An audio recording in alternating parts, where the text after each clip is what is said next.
10 second, 5 second, start. Leaders switching parties and parties recruiting turncoats are not unheard of in Indian politics. A shrinking party would lose leaders while an expanding party would gain them.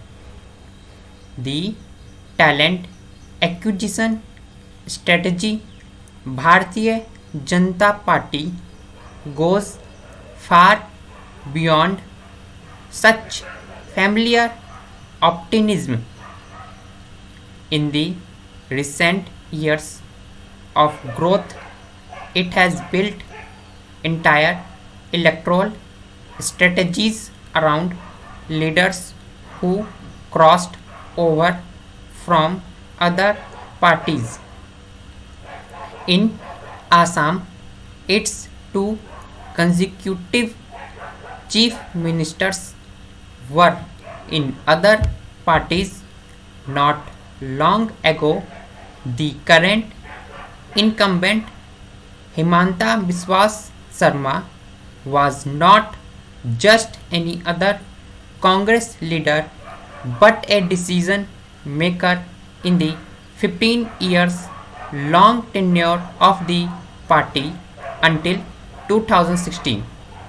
Perhaps encouraged by the success in Assam, the party launched a similar strategy in West Bengal.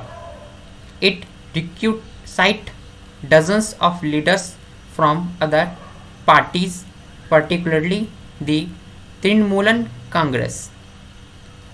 Not surprisingly, a good number of leaders who crossed over to the BJP due to its lure or fear of the central agencies investigating scams and irregularities are now flocking back to the TMC, even as it continued to conduct defectors from the Congress and the Telangana Rashtra Samiti this week. Mukul Roy left the BJP to return to comfort of his old party, the TMC. Several others may follow suit. The TMC itself is a haven of defectors. Dozens of leaders from the Congress and the left front have joined it since it won power in 2011. The political flux is unlikely to end soon. The JBP has achieved significant growth in West Bengal in a short span of time. Had it relied more on leaders who had organizationally grown with it, the BJP would not have been in such an embarrassing position. Its hurry to be in power, even in places where it has not established itself a valuable party, is harming it. It is also coarsening the political debate and harming democracy itself simultaneously. If the reverse migration of TMC leaders is rattling the BJP in West Bengal, in Kerala, another state where it tried to punch far above its weight. It caught in a vortex of corruption allegations. Allegations range from bringing money from Karnataka for the campaign in Kerala through Hawala routes and bribing and ailing the leaders that the BJP recruited from other parties in Kerala have added to nothing. All this should point the BJP towards the virtue of patience, which is not unfamiliar to it. Replacing grassroots activism with large scale defections from other parties can only win short term rewards, if at all. In the long run, such trends undermine the parties, the persons involved, and the democratic process.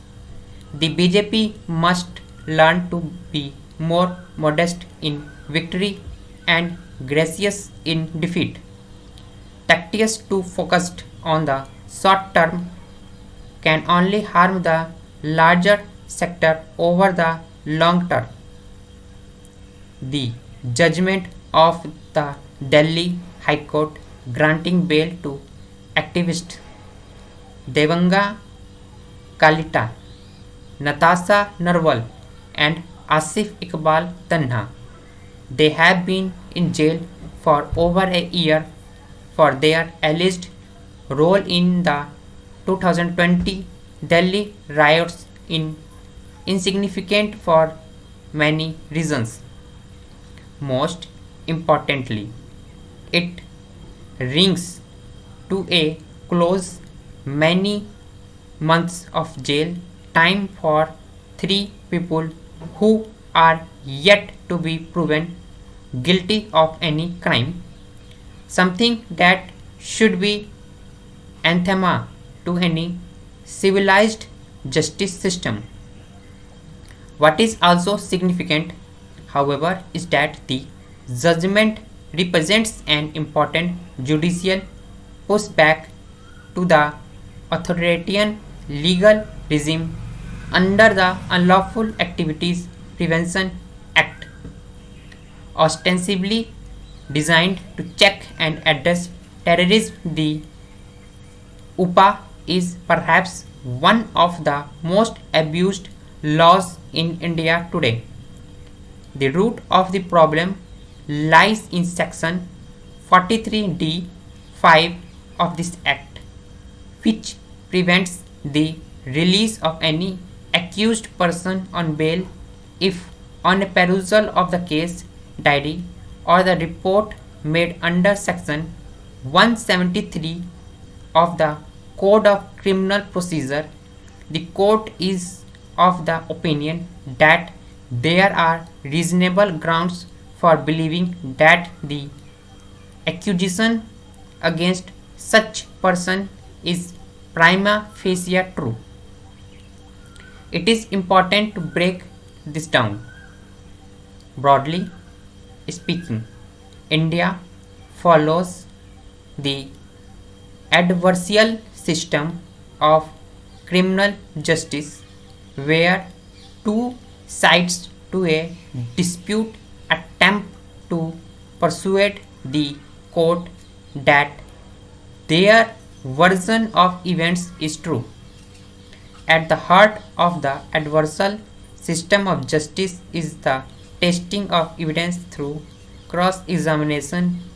Each side is afforded the opportunity to scrutinize, challenge, and question the evidence produced by its opponent, and the best way for a judge to unearth the truth or the close approximation of it is to consider which side's evidence is left standing and appears more persuasive after the rigorous of cross-examination.